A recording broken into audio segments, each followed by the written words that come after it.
Bago magpasko, dinayo nga namin si Darna sa Pampanga. Char, kumain muna kami ng lunch at dito nga kami laging kumakain sa Nignangan kapag ka nasa Pampanga. Dumiretso na din kami ng SM pagkatapos kumain. At ako'y nabudol na nga agad-agad na magdaddy dito sa bola.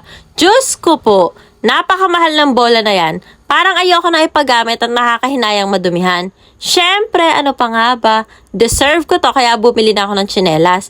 Pinagpipilian ko talaga kung etong white or etong black. Pero sabi ni daddy, eto na lang daw white at mas bagay naman. Binilhan na din namin si Gio at pati si daddy bumili na din sa kanya. Sayang nga at walang pang kay Just. Halos paggabi na at umalis na din kami dahil may pupuntahan pa kami. Pero dumaan muna kami dito. Grabe to, talagang pila ang pumapasok para bumili. Outlet nga pala siya ng mga damit, sapatos, tsinelas, bag at kung ano-ano pa ng mga napakamura lang talaga. Sunod na nga kami dito sa pupuntahan talaga namin sa The Orchids Garden.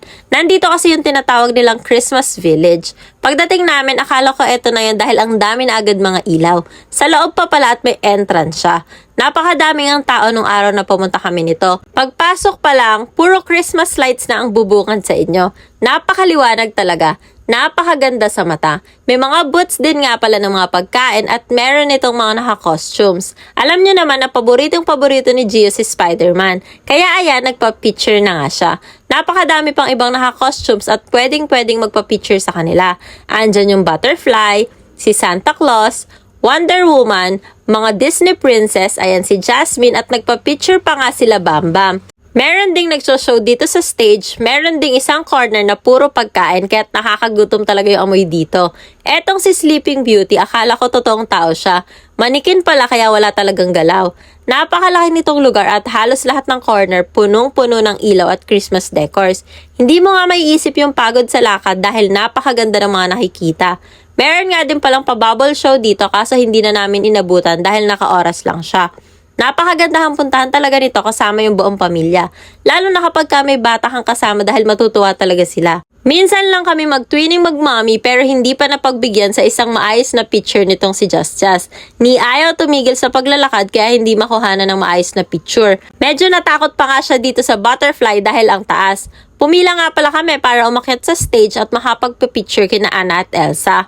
Pero ayaw ni Just sa mga princesses dahil si Spider-Man din yung gusto niya. Sobrang puno yung mga kainan dito kaya sa iba na lang kami kakain. Pero bago lumabas, nakita namin tong castle na nasa likod lang pala ng entrance.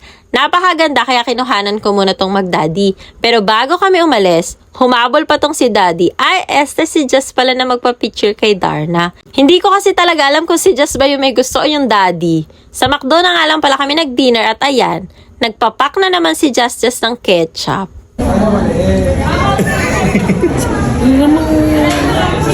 Ketchup talaga yan.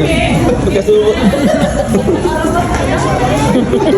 Hanggang matanda naman na talaga yun.